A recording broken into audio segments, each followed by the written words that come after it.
मैं अभी कुछ डिटेल आपको बताने जा रहा हूँ जो कि सोलर लगवाने से पहले हमें जानकारी होना ज़रूरी है। हमें सोलर कितने किलोवाट का चाहिए, कितना हमें लगाना चाहिए, हमें क्या लोड चला पाएगा सोलर, इसके बहुत सारे डाउट्स होते हैं।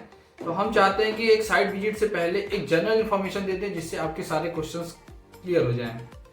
अगर आप सब्सिडी के पैटर्न पे जाना चाह रहे हैं, जैसा कि आपने इंक्वायरी किया है हमारे साथ, सब्सिडी के पैटर्न में आपको बिना बैटरी का ही सिस्टम लगाना पड़ेगा। ऑन ग्रिड सिस्टम पर ही सब्सिडी है। तो पहला तो यह है, हम बैटरी वाले सिस्टम पे नहीं जाएंगे, हम ऑन ग्रिड सिस्टम लगाएंगे एज ए ऑन ग्रिड, जो कि सिर्फ ग्रिड से इंटरेक्ट करेगा और जो भी आपकी एडिशनल पावर होगी वो ग्रिड में एक्सपोर्ट करेगा या आप अपने घर में कंज्यूम कर सकते हैं। अगला सवाल ये आता है कि कितने किलोवाट का प्लांट आपको लगाना चाहिए। यदि आप पहले से उपभोक्ता रहे हैं, आपके घर में बिजली का बिल आ रहा है, तो हम ये डिसाइड कर सकते हैं ये आपका बिजली का बिल देख करके कि आपको कितने किलोवाट की सोलर का आवश्यकता है। एक छोटा सा एग्जांपल लेते हैं। जैसे अभी हमने रिसेंटली सेक्टर 19 में किसी के यहाँ विजिट किया, उनके यहाँ 5 किलोवाट का कनेक्शन था। लगभग 500 यूनिट का उनका मंथली कंजम्पशन था, जो एवरेज आ रहा था। मतलब 700 भी जाता था और 400 भी आता था। हमने 500 का एवरेज मान लिया। हमने उसका जब टेंटेटिव निकाला तो उन्हें पर डे का 20 यूनिट्स के करीब की डिमांड थी। तो हमने कहा कि आप 4 किलोवाट का प्लांट लगाइए। अब ऐसा हमने क्यों कहा? क्योंकि हमारा ये होता है कि लगभग जो हमें नीड हो उतने के बराबर का सोलर जनरेशन दे दे अगर हमें, तो हमें ज़्यादा ग्रिड में एक्सपोर्ट भी करने की जरूरत नहीं है, हम खुद सेल्फ कंजम्पशन भी कर लेंगे और उतना पावर प्लांट हमें यूज में आ जाएगा। तो हमने उनको 4 किलोवाट का किया। जैसा कि हम जानते हैं, बहुत थंबनेल होता है हमारा कि 1 किलोवाट का सोलर 4 यूनिट जनरेट करता है। तो हमने उनको 4 किलोवाट सपोज कहा, तो 16 यूनिट वो बनाएंगे। एवरेज उनका 20 आ रहा था, 16 यूनिट अगर वो बना ले रहे हैं तो हार्डली 4 यूनिट ही वो कंज्यूम करेंगे दिन के टाइम पे। पर ऐसा तो होता नहीं कि हमेशा उतना ही लोड चलता है जितना हमारा सोलर जनरेट करें। उसके लिए गवर्नमेंट ने स्पेशली रेजिडेंशियल कस्टमर के लिए नेट मीटरिंग की फैसिलिटी दी हुई है कि कोई दिक्कत नहीं है, अगर दिन में आपका लोड कम है तो आप हमें ग्रिड में क्रेडिट कर दीजिए। बाद में जब आप पावर लेंगे तो उसको हम आपके यहाँ से प्लस माइनस करके इक्विवेलेंट कर लेंगे। तो हमारा ऑन ग्रिड का सिस्टम यही हुआ है। स्पेशली जितनी हमारी डिमांड है, हम पहले उस डिमांड को कैलकुलेट कर लेंगे कि मंथली एवरेज हमारा कितना आ रहा है, उसी के अकॉर्डिंग हम अपनी सोलर से पावर को कम करने का प्रयास करेंगे। ये हमारा ऑन ग्रिड सिस्टम है। अब नेक्स्ट स्टेप ये आता है कि सपोज हमने डिसाइड कर लिया कि कुछ एक्स किलोवाट का हमें लगाना है, तो वो मैक्सिमम कितना जा सकता है और मिनिमम कितना लगाना चाहिए। एक सजेशन इस पर भी आता है भाई मैक्सिमम हम 10 किलोवाट तक जाएं, क्योंकि हमारा सब्सिडी भी 10 किलोवाट पर है। ज़्यादा लगाना चाहते हैं ज़्यादा भी लगा सकते हैं, क्योंकि जितना आप लगाएंगे ज़्यादा उतना आपका सोलर जनरेट करेगा, वो आपके यूनिट के हिसाब से डिपेंड करेगी। अगला बात इसमें ये आता है कि मिनिमम कितने लगाएं। भाई अगर आपका कनेक्शन 3 फेज का है तो आपको 3 फेज के प्लांट पर ही जाना पड़ेगा, फिर आप सिंगल फेज नहीं लगा सकते।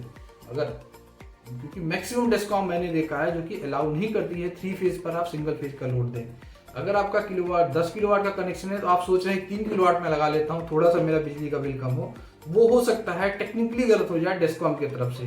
अब यदि वो अलाउ करते हैं तो अच्छी बात है, बट आपको एडवाइजेबल यही होगा कि 3 फेज पे जाए, मतलब 5 किलोवाट एंड एबव पे जाए। एटलीस्ट इन्वर्टर तो आपको 3 फेज का देना ही पड़ेगा। नेक्स्ट बात हमारी ये आती है कि हम छोटा प्लांट कितना लगा सकते हैं। तो अब बात यही आ गई, अगर छोटा प्लांट लगाएंगे तो 5 किलोवाट मिनिमम लगाइए अगर 3 फेज में है। यदि सिंगल फेज में है तो 2 किलोवाट से नीचे जाने का कोई फायदा नहीं, क्योंकि कॉस्ट का आपका आरओआई निकल नहीं पाएगा। तो कॉस्टिंग की शीट हम आपसे पर्सनली शेयर करेंगे, बट अभी समझने वाली बात यही है कि या तो आप 3 किलोवाट लगाइए, 4 किलोवाट लगाइए, 5 किलोवाट अगर सिंगल फेज का कनेक्शन है तो 5 किलोवाट सिंगल फेज पे जाए। तो ये एक बेसिक डिटेल हुआ हमारा कि हम कितने किलोवाट का प्लांट लगाएं और कितना हमारा 3 फेज में कितने पे जाएं और सिंगल फेज में कितने पे जाएं, ये हमने आपको बताया। नमस्ते। अभी आगे की डिटेल में आपको और शेयर करता हूँ नेशनल रूफटॉप पोर्टल के बारे में कि नेशनल रूफटॉप पोर्टल पे क्या क्या चीज़ें दी हुई हैं। एक तो आप सभी ने देखा होगा कि ये लॉगिन का प्रोसेस दिया हुआ है, तो कई सारी डिफरेंट लॉगिन्स दी हुई हैं। एक तो वेंडर के लिए है, कस्टमर के लिए है। कंज्यूमर के लिए अगर हम वेंडर लॉगिन पे जाते हैं, जो कि हमारे वेंडर को जरूरत होगी, कस्टमर को जरूरत होगी, वो एक रजिस्टर्ड हियर करके आएगा। यहाँ से आप रजिस्ट्रेशन कर सकते हैं इसको फिल करके। यदि एक बार आपका रजिस्ट्रेशन पूरा हो गया, अब रजिस्ट्रेशन के भी स्टेप हैं। एक तो यहाँ पे जो दिख रहा है संदेश ऐप, वो संदेश ऐप आपको डाउनलोड पहले करना होगा मोबाइल में। एक मोबाइल नंबर फिक्स रखना होगा आपका, आपको बिजली का बिल की रिक्वायरमेंट होगी और आपका एक ईमेल आईडी चाहिए होगा जो कि आप करंटली यूज़ कर सकें। आप जब यहाँ पे अप्लाई करेंगे, रजिस्ट्रेशन करेंगे, तो रजिस्ट्रेशन करने के बाद क्या होगा आपका कि आप कंज्यूमर नंबर डाल के यहाँ पे जैसे ही कंफर्म करेंगे नेक्स्ट स्टेप पे जाएंगे। नेक्स्ट स्टेप पे आपसे वो ईमेल आईडी मांगेगा। जैसे ही आप ईमेल आईडी आप अपनी मोबाइल नंबर मांगेगा, सॉरी मोबाइल नंबर जैसे ही आप डालेंगे तो एक ओटीपी जनरेट होगी। वो ओटीपी सिर्फ संदेश ऐप पर आती है, तो वो संदेश ऐप आपको डाउनलोड करके रखना होगा। उस संदेश ऐप को आप देखेंगे तो उसमें जो ओटीपी आई वो फिल करेंगे और उस ओटीपी के बाद आपसे मांगेगा ईमेल आईडी, वो आप ईमेल आईडी डालेंगे। जैसे ही आप ईमेल आईडी डालेंगे उसके बाद एक आपके पास मेल जाएगा एमएनआरई की तरफ से, जो कि कंफर्मेशन का मेल होगा कि आप कंफर्म कर रहे हैं कि हाँ हमने ही अप्लाई किया। तो आपका मोबाइल नंबर और ईमेल आईडी दोनों रजिस्टर्ड हो गई।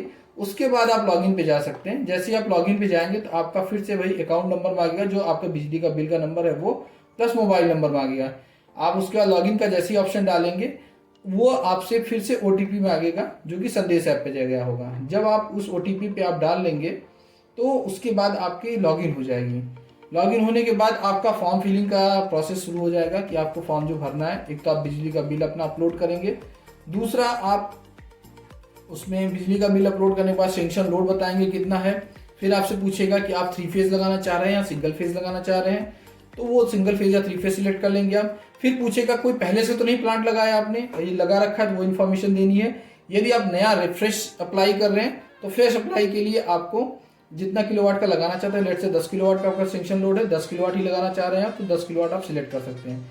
उसके बाद आपसे बिजली का बिल अपलोड करने के लिए बोलेगा। जैसे ही आप बिजली का बिल अपलोड कर लेंगे आपका एक स्टेप क्लियर हो जाएगा और वो कुछ इस तरीके की विंडो में दिखने लगेगा। जैसा कि हमारी एक क्लाइंट का है, मैं आपको भी दिखा देता हूँ। ये बताएगा उसमें कि भाई आपका एक स्टेप यहाँ से क्लियर हो गया। ये देखिए यहाँ से एप्लीकेशन एक्नॉलेजमेंट मिल जाएगी। उसके बाद फिजिबिलिटी अप्रूवल के लिए जाएगा। ये जैसे फिजिबिलिटी अप्रूवल के लिए जाएगा, फिजिबिलिटी अप्रूवल आपको डेस्कॉम वाले आकर के देंगे। आप वो चेक करेंगे आप छत पर कि यार आपके यहाँ लग पाएगा सोलर या नहीं। जैसे ही वो ओके कर देंगे ये फिजिबिलिटी अप्रूवल का प्रोसेस पूरा हो जाएगा और ये दूसरा टिक आ जाएगा यहाँ पर। इसके बाद आ जाएगा सबमिट डिटेल। जैसे यहाँ पर भी सबमिट डिटेल भी सबमिट हो चुकी है।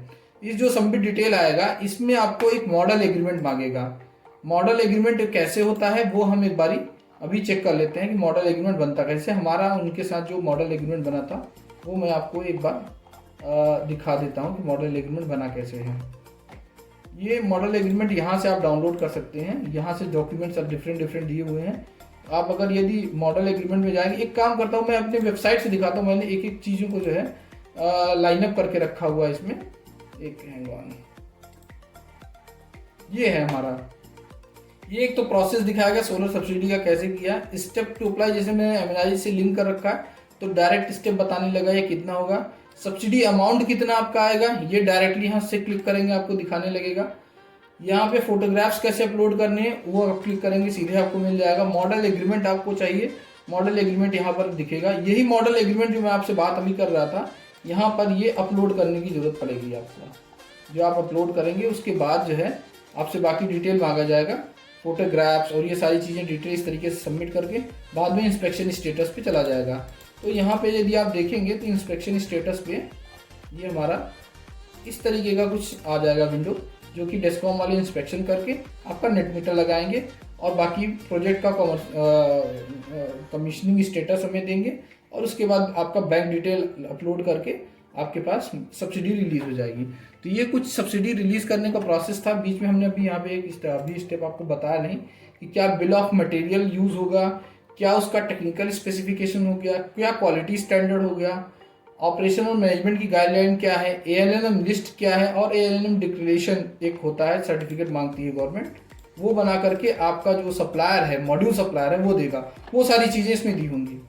ठीक है, तो इतना हमने एक मैं आप चाह रहा था कि आपको बेसिक इन्फॉर्मेशन दे दूं जिससे कि कैसे हमें अप्लाई करना है, क्या चीज़ करना है, वो हमने एक अपना स्टेप बना रखा है, वो आपको वीडियो के माध्यम से बता रहा हूँ। Thank you very much sir.